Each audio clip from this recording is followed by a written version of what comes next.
guard your heart. Sabihin nyo nga sa katabi nyo, guard your heart. Yung medyo seryosong pagkakasabi, ha?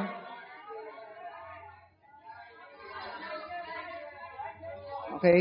At meron tayong babasahin ngayon. Itong ating message today ay galing sa Proverbs 4. Okay? Galing to sa Proverbs 4. And dito meron ako mga ikikwento sa inyo. So ito, sabi niya dito, basahin nga natin. Listen, my sons, to a father's instruction. Pay attention and gain understanding. I give you sound learning, so do not forsake my teaching. For I too was a son to my father, still tender and cherished by my mother. Then he taught me and he said to me, take hold of my words with your heart. Keep my commands and you will live. So itong Proverbs, kilala niyo ba kung sino nagsulat ng Proverbs? Proverbs, sinulat yan ng pinakamatalinong tao sa mundo. Ang pangalan niya si King Solomon. Okay? At ito, sinulat niya, itong Proverbs 4, ang sinasabi niya dyan, in case medyo mahaba, so hindi niyo masyadong nagets. Ang kinikwento niya dito, sinasabi niya, alam niyo, mga anak, lahat yan pinagdaanan ko na. Okay? Kumbaga, kunyari, nandito kami, nagtuturo kami sa inyo tungkol sa Panginoon. Tama? Because, alam niyo, ako, matanda na ako, I'm already 43 years old. Nakatapos na ako ng high school, nakatapos na ako ng college. And alam niyo, para sa akin, after ng lahat ng pinagdaanan ko, isa lang ang masasabi ko, kung may isang bagay man kayo na dapat na matutunan, ito ang makilala niyo ang Panginoon. Ito ang magkaroon kayo ng fear of God. Naintindihan niyo yon? Naintindihan niyo, church? Okay? Kung meron kayong dapat matutunan, kung meron kaming dapat na maituro sa inyo, yan ay makilala nyo ang Panginoon. O sabi niya dito, get wisdom, get understanding. Do not forget my words or turn away from them. Do not forsake wisdom, and she will protect you. Love her, and she will watch over you. The beginning of wisdom is this. Get wisdom. Though it cost all you have, get understanding. Cherish her, and she will exalt you. Embrace her, and she will honor you. She will give you a garland of grace on your head and present to you a glorious crown. So ang sinasabi niya dito, unang-unang sabi niya, alam niyo ba anong pagkakaiba ng talino sa wisdom? Anong pagkakaiba ng intelligence at saka wisdom? Pagka, kunyari ikaw, intelligent ka, ibig sabihin yan, marami kang alam na galing sa libro. Pero alam nyo, kahit nasabihin nyo na maraming ibig sabihin, di ba minsan pagka kunyari, nanloko ka ng tao, ano sasabihin? Grabe to, wais to. Alam nyo sa amin, yung daga, ang tawag namin sa daga, wais. Alam nyo kung bakit? Kasi kahit gaano mo itago yung pagkain mo, ang daga, napupuntahan pa rin niya. Di ba? Kaya tawag nyo sa daga, wais, may alam. Pero ang tunay na ibig sabihin ng wisdom, hindi yan. Ang sinasabi niya dito, alam nyo, ang wise, ang tunay na wise, yung may takot sa Diyos. Bakit? Bakit? Kasi, pagka kunyari, ikaw magaling ka sa math. Sino sa inyo magaling sa math? Ang tawag sa'yo, pagka magaling ka sa mga subjects na yan, intelligent. You are intelligent. Matalino ka. Okay? Pero alam nyo, ang tunay na wise, alam mo kasi itong intelligence, eventually, pagka namatay ka, hindi mo papakinabangan yan eh. Hindi mo laging magagamit ang intelligence. Pero ang tunay na wise, yung may takot sa Diyos, nagkakaroon siya ng dagdag kaalaman sa sarili niya, na pagka nagdesisyon siya, alam niya kung anong tama at mali. Nakukuha niyo? Okay? Nakukuha niya. Marunong siyang mag-act. Marunong siyang gumalaw. Okay? Wisdom daw sa Tagalog, sabi ng Google, is karunungan. Okay? Pero para sa akin, yan pa rin ang worldly na definition. Talagang ang wisdom is fear of the Lord. So dito ang sinasabi niya, alam nyo, sana ang buhay nyo, kung talagang wise kayo, i-google nyo, hindi i-google ha, i-google nyo, pagtuon nyo na ng effort, exert some effort, para talagang makilala nyo ang Diyos. Kahit na buong buhay nyo, gamitin nyo para dyan, hindi yan masasayang. Kasi alam nyo, lahat ng tao na walang ginawa kundi paano lang magkapera, paano lang, even yung mga nagsisik ng, para gusto nila tumalino sila, eventually, masasayang din lahat ng effort na to eh. Pero yung pag-seek mo kay God, yun ang talagang truly na maglalast. Okay? So ito, last na mahaba. Hindi pa pala. Sabi niya dito, listen, my son, accept what I say, and the years of your life will be many. I instruct you in the way of wisdom and lead you along straight paths. When you walk, your steps will not be hampered. When you run, you will not stumble. Hold on to instruction, do not let it go. Guard it well, for it is your life. Do not set foot on the path of the wicked, or walk in the way of evildoers. Avoid it, do not travel on it. Turn from it and go on your way, for they cannot resist until they do evil. They are robbed of sleep till they make someone stumble. They eat the bread of wickedness and the wine of violence. So dito, ang sinasabi niya, alam niyo, sometimes, ang paghahanap natin ng wisdom, napaka-inconvenient, napakahirap niya. Pero ang sinasabi niya dito, bilang isang tao na pinagdaanan ko na lahat yan, worth it siya. Kumbaga, kung kayo, pupunta kayo ng, kunyari, gusto niyo pumunta ng Quiapo, ang sinasabi niya dito, it pays. Sulit kung titingin mo, kung aalamin niyo muna paano pumunta ron, at kung titignan niyo kung saan papunta yung jeep. Kasi kung sakay lang kayo ng sakay dahil nagmamadali kayo, at hindi niyo muna inisip bago kayo gumawa, nag-action kayo agad. Okay? Ang mangyayari sa inyo ay baka kayo maligaw. At pag kayo naligaw, mas marami kang panahong makakasaya. Okay? So dapat tayo bagong mag-act, mag-isip muna tayo. Seek wisdom. Okay? So, ito yung last na marami sabi niya dyan. Ang path ng righteousness is, sabi dyan, parang araw. Shining ever brighter than the full light of day. But the way of the wicked is like deep darkness. They don't know what makes them stumble. My son, pay attention to what I say. Makinig daw kayo. Turn your ear to my words. Don't let them out of your sight. Keep them within your heart, for they are alive to those who find them, and health to one's whole body. Naintindihan niyo ba lahat ng binasa natin? Hindi, di ba? At least may honest. Tama. Pero alam mo, alam ni Paul yan. Kaya alam mo na sinabi niya sa next verse, ito isang linya lang. Dito ako magpo-focus ngayon. Sabi niya, guard your heart above all else, for it determines the course of your life. Sabi niya, alam mo, ang haba ng binasa natin, di ba? O at least yung binasa ko, kasi yung iba sa inyo, hindi naman nagbasa. Ang haba ng binasa natin, pero kung sakali mang makalimutan niyo tong lahat ng pinagsasabi ko, o kaya wala lang kayo talagang maintindihan, eto na lang, shortcut. Sabi niya dyan, above all else, ano daw? Guard your heart. Ano sa Tagalog ang guard your heart? Bantayan mo ang iyong puso. Kasi alam niyo ba, ang sinasabi dito ni Paul, marami sa atin, pinoprotektahan na natin yung bahay natin. Sino sa inyo ang sa bahay, meron kayong kandado? May kandado kayo sa bahay.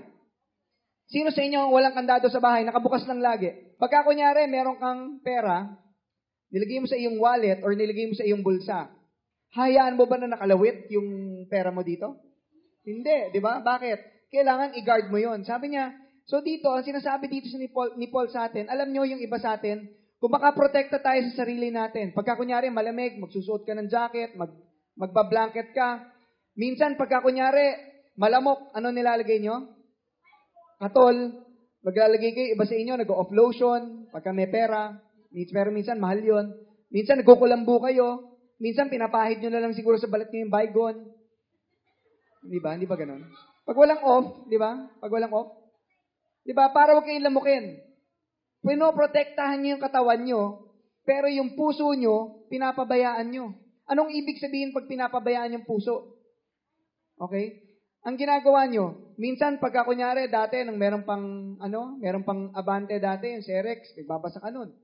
Minsan, ang ginagawa mo, nakikinig ka sa TV, ang pinapakinggan mo lang, mga chismis. Ano bang latest chismis dyan? Minsan, lahat ng pinapakinggan natin, panay mga bad news. Di ba? Minsan pagka kunyari, kapaligid mo, lahat sanay sila. Walang ginawa kundi magmura na magmura. Ano nangyayari sa inyo? Minsan kayo, nagmumura na rin. Yan ang sinasabi ni Paul, na tayo dapat protektahan natin yung puso natin para tayo hindi madamay sa ganon. May mga tao na lagi na lang silang galit. Bakit? Kasi pagdating nila sa bahay, lagi silang sinisigawan ng magulang nila. Lagi silang inaaway ng asawa niya. So paglabas nila, naghahanap sila ng pwede nilang gantihan.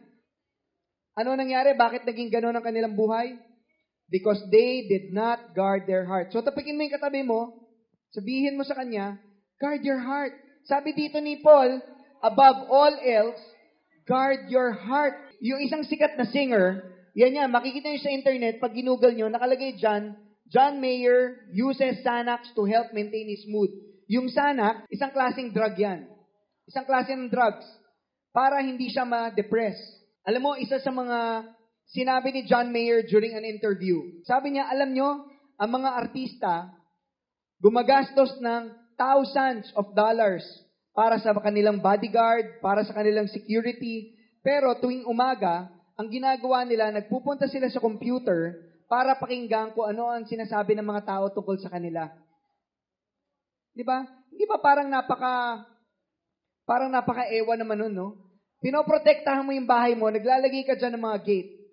Pero ang problema dyan, hinahayaan mo, hindi mo nga sila pinapapasok sa bahay mo. Pero ang mga balita, pinapapasok mo naman sila sa puso mo. So, kaya ang ginawa ni John Mayer, lumayo na lang siya sa lahat ng mga yan. Binenta niya yung bahay niya sa Los Angeles at nagpunta siya ng Montana. Ito sinabi ni Jesus. Sabi niya, kung ano daw ang pumasok sa inyong bibig ay hindi nakaka-defile. Undefile, ibig sabihin niya nakakadumi sa inyo. Pero ang lumalabas sa inyong bibig ay yun ang nakakadumi sa inyo. Ang pumapasok, hindi nakakadumi, pero ang lumalabas, yun ang nakakadumi. Kasi alam niyo kung bakit? Ano ba lumalabas sa bibig? Mga salita. Pagka nagmumura kayo, yun ang nakikita ng Diyos na bilang kasalanan. So, nadudumihan tayo. Okay? Pero, ang pumapasok sa bibig nyo, ano yung mga pinapasok nyo sa bibig nyo? Mga pagkain, mga inumin. Kahit na kunyari, nakita nyo yung pagkain, nalaglag na yan sa sahig. Tapos kinain nyo. Madumi yun, di ba? Pero hindi yan nananatili sa tiyan nyo. Kasi dinesign ni God na ang katawan natin, pag may kinain ka, lalabas din yan. So, since yung nilabas nating madumi, hindi tayo ang madumi. Yung nilabas natin ang dumi. Nagets nyo? So please, tandaan nyo, alam ko sa inyo, marami akong mga narinig dito, mga mahilig magmura, mahilig magsinungaling, mahilig magchismis ng mga tao, mahilig magsalita ng mga negatibo sa kapwa natin. Tigilan nyo na yan. Nakakadumi yan ng katawan. Nagets nyo? Ha? Okay? So, tigilan nyo yan. Sinasabi ni Jesus yan nakakadumi. Paano ba natin i-guard ang ating heart? Paano natin babantayan ang ating puso? Meron tayong 3 steps. Unang-una, own your emotion. Ibig sabihin ng own your emotion, yung inyong emotion, wag mong ipasa ang sisi sa ibang tao. Paano natin ginagawa yan? Minsan, pag kayo gumigising, meron tayong tinatawag na masama ang gising, di ba? Sa English, sabi nila, woke up at the wrong side of the bed. Correct? Pero, minsan, pag tayo nagagalit, sabihin natin, oh, ba't ka ba aburido ngayon? Paano? Yung asawa ko, ganyan na naman. Inaway na naman ako ang aga-aga. Di ba? O kaya sabihin, paano? Kung kapatid ko, kanina ko pag ginigising, ayaw pang gumising. O kaya sabihin mo, paano kasi tong kaibigan ko, buwisit. Hindi na naman binalik tong ganyan ko. Yung sisi ng nararamdaman mo, pinapasa mo sa ibang tao. Hindi dapat ganun. Own your emotion. Okay? Yan ang first step natin para i-guard natin heart natin. Alam mo ang problema kasi pag lagi ka naninisi? Every time na nagagalit, kunyari tayo, nasisira yung araw natin, sinisisi natin sa ibang tao, ibig sabihin nun, wala tayong control para sa sarili nating emotion. Kasi, kung sinasabi natin, kunyari, sabihin ko, eto kasi si Cynthia buinisit ako kanina. Ibig sabihin yan, si Cynthia ang may control ng emotion ko. Di ba? Hindi ako may control. Kasi, araw-araw, basta bubisitin ako ni Cynthia, magagalit ako. So, dapat, own your emotion. Pag nagalit ka, sabi mo, kasi nagalit ako. Hindi dahil sa ibang tao. Amen? Kasi kung titignan natin to, like ito, sinabi dito ni King David. Sabi niya dito, "Why, my soul, are you downcast? Why so disturbed within me? Put your hope in God, for I will yet praise Him, my Savior and my God." And dito, kung babasahin niyo to, para ditong may sira ulo ni David. Bakit? Kasi una muna, kinakausap niya yung sarili niya. Kinakausap niya yung soul niya. Sabi niya, "Oy, soul, bakit ka naman nalulungkot? Bakit ka na-disturb?" Sabi niya, put your hope in God and praise Him. Di ba? Si David, kahit na malungkot siya, kinakausap niya yung sarili niya. So, ang gawin niyo, sinasabi dito na pag kayo, may nararamdaman kayong negative, ang gawin niyo, psych yourself up, i-remind niyo sarili niyo na kailangan nating purihin ng Panginoon. Pwede?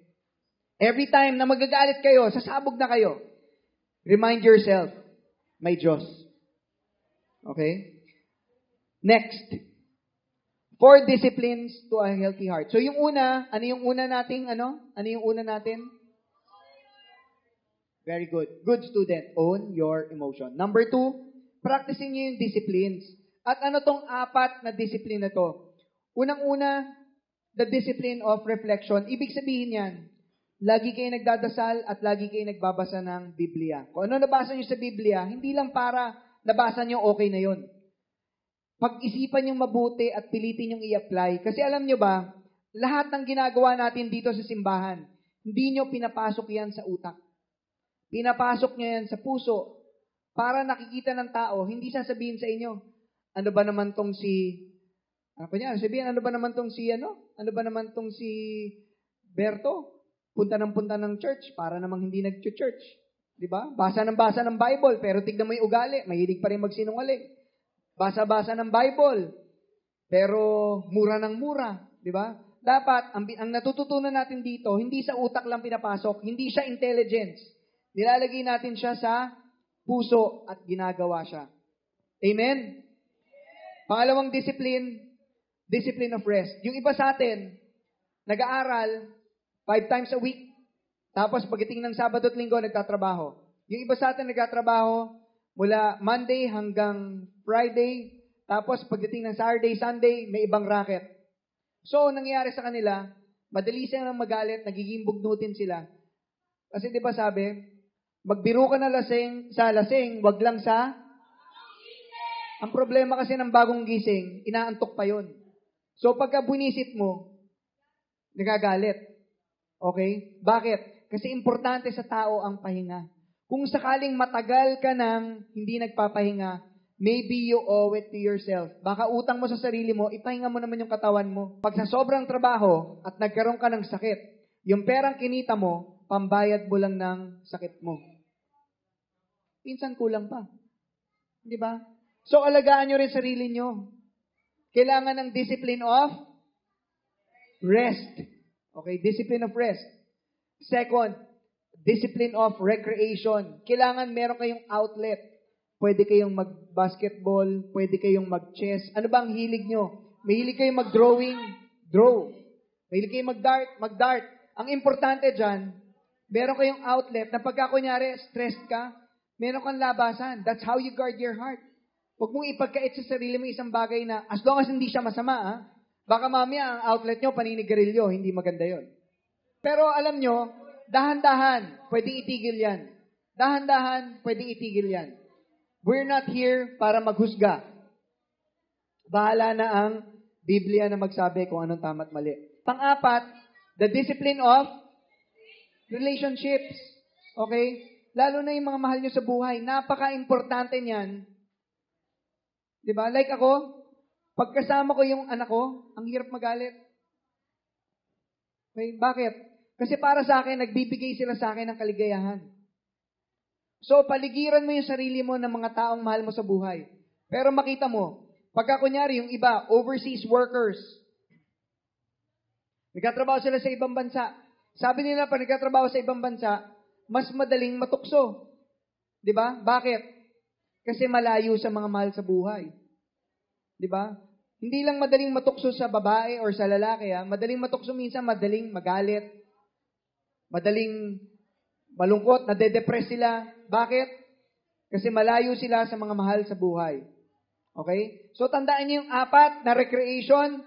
Okay? Discipline of reflection. Pangalawa, discipline of rest. Pangatlo, discipline of recreation. At yung pang-4, discipline of relationships. Napaka-important niyan. Last is change concentration. Okay?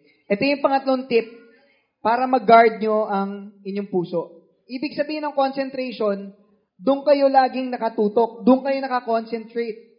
Okay? Saan ba nakafocus ang inyong utak? So, dapat, like for example, pagka kunyari, tuwing umaga, wala kayong ginagawa. Tuwing umaga, wala kayong ginagawa, kundi isipin nyo lagi, ano ba naman yan? Wala na naman tayong, ang ulam na naman natin, tuyo. Diba? Every time, meron kayong ganyang naiisip, ang gawin nyo, isipin nyo yung mga taong walang makain. Kunyari, every time, iniisip nyo, ano ba naman to? Ang pangit naman itong trabaho, napakahirap. Tapos, ang baba ng sweldo. Ang init-init pa. Diba? Isipin niyo yung mga tao na ang tagal-tagal na, wala pa rin silang mahanap na trabaho. At hindi na kayo mabubwisit. Minsan naman, para sa mga nanay na nandito, minsan asar na asar kayo dahil ang anak nyo, ang hirap turuan. Makulit. Takbo ng takbo. Diba? Pero ang gagawin nyo doon, isipin nyo, yung mga tao na ilang taon na silang kasal, pero na silang 5 taong kasal, dasal sila ng dasal sa Diyos. Sabihin nila, Lord, sana naman bigyan mo kami ng anak. Pero kayo, binigyan ng Diyos. Diba? So, dapat minsan, ang dapat lang natin gawin, change concentration. Diba? Tandaan nyo, nung may isang kwento, ewan ko kung alam niyo yung kwento nung si Peter.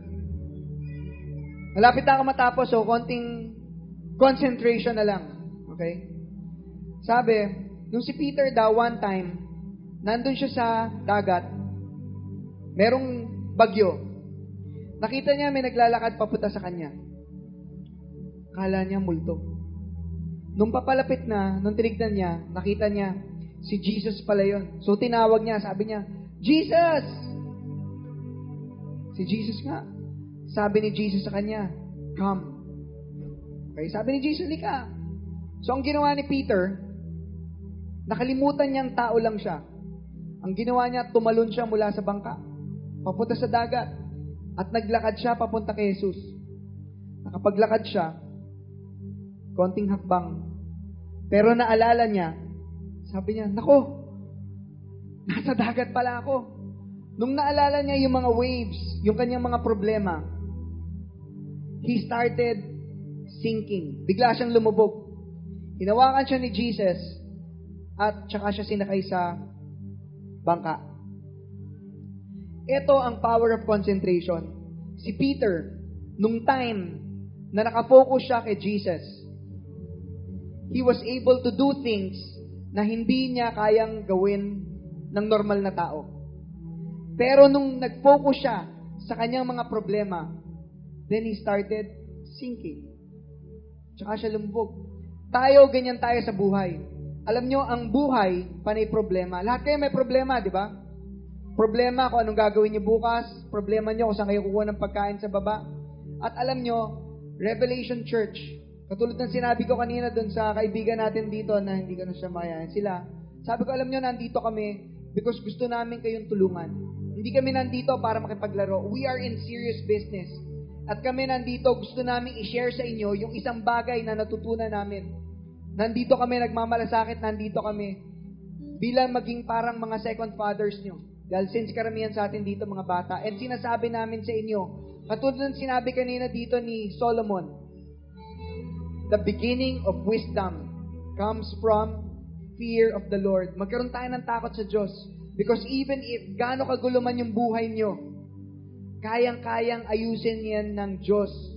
And I don't know Kung ano talaga ang pakay nyo kaya kayo nandito. Dahil ba sa pagkain? Dahil ba wala kayong magawa? Dahil ba merong aircon? Dahil ba hinata kayo ng kaibigan nyo? Wala akong pakialam kung ano man yung dahilan nyo. Dinala kayo dito dahil mahal kayo ng Diyos. Kaya meron tao nagmalasakit, nahatakin kayo at daling kayo dito. Gusto ng Diyos na makilala nyo siya. Okay? Gusto ng Diyos na makilala nyo siya. Kahit gaano kayo kadumi, sa labas o sa loob. Ang sinasabi ng Diyos, kaya mong magbago. Kaya nyo magbago. At nandito kami para tulungan kayo. Pero ipakita nyo na talagang desidido kayong makilala siya. Gusto nyo ba makilala ang Diyos? Diba? Sabi dito, last ko na to, sabi dyan, let your eyes look straight ahead. Fix your gaze directly before you. Ang sinasabi dyan, tumingin daw kayo directly before you. Ibig sabihin yan, kung ako naglalakad papunta rito, ang tingin ko, wala doon. Nandito. Kasi alam nyo, ang buhay, it's a step by step. It's a step by step. Hindi tayo sigurado sa future natin. Hindi nyo nga alam kung buhay pa kayo next year. Diba? Hindi nyo alam kung buhay kayo next year. Hindi nyo alam kung next year, dito pa rin kayo sa area nito nakatira. Pero ang sinasabi sa inyo ng Diyos ngayon, magtiwala ka sa Kanya, step by step. Step by step. So gusto ko kayong imbitahan, if you want to receive God, please stand up. Lahat na may gustong magdasal sa Panginoon, please stand up. Above all else, higit sa lahat, pangalagaan nyo ang inyong puso. Kahit ano pa man ang mangyari sa paligid nyo, kontrolado nyo kung anong ginagawa ng puso nyo. Pero hindi mo pwedeng sabihin sa Diyos, for example, na bakit ba ganun? Panay kasalanan ang naiisip ko. Kung hinahayaan mo na ma-expose ang sarili mo, walang iba kundi sa mga bagay na masama. Kung gusto mong tumigil, for example, sa paninigarilyo, layuan mo ang mga taong laging nag-aalok sa iyo ng sigarilyo. Kung gusto mo kunyari magbago ka, for example, dahil bakit ba ganun? Lagi na lang, tinatamad ako laging mag-aral. Subukan mong dumikit sa mga tao na mahilig mag-aral. Tignan natin kung hindi ka mapapaaral. Father God, I pray, Lord, that you will bless all these people na nakatayo. Father, marami sa amin, Lord, gusto na naming magkaroon ng pagbabago ng buhay. Salamat, Father, at dinala mo silang lahat dito, Lord. Salamat sa pagpapaalala mo sa amin na hindi sapat, Lord, ang pagprotekta namin sa aming mga physical na katawan. Na higit sa lahat, kailangan naming protektahan ang aming mga puso dahil dito nagmumula ang lahat ng bagay. Ang mga bagay na katulad ng galit, ang bagay na katulad ng mga inggit, ang bagay na katulad na chismis, at kung ano pang mga bagay, Lord, na nakakadumi sa amin. Father, tulungan mo kaming magbago. At Father, ina-ask ko, Lord, na sana gamitin mo, Lord, itong aming simbahan, Lord, kahit napakaliit, kahit napakabago lang, Lord. I pray, Lord, na dahil sa Revelation Church, magkakaroon ng pagbabago dito sa aming community, Lord. You know our hearts, Lord. How much we desire to help everybody, Lord, dito. So sana, Lord, protektahan mo lahat ng mga nakapiligid sa amin. Especially, Lord, itong aming mga attendees. Father, sana, Lord, just guard our heart. And this we pray in Jesus' name. Amen.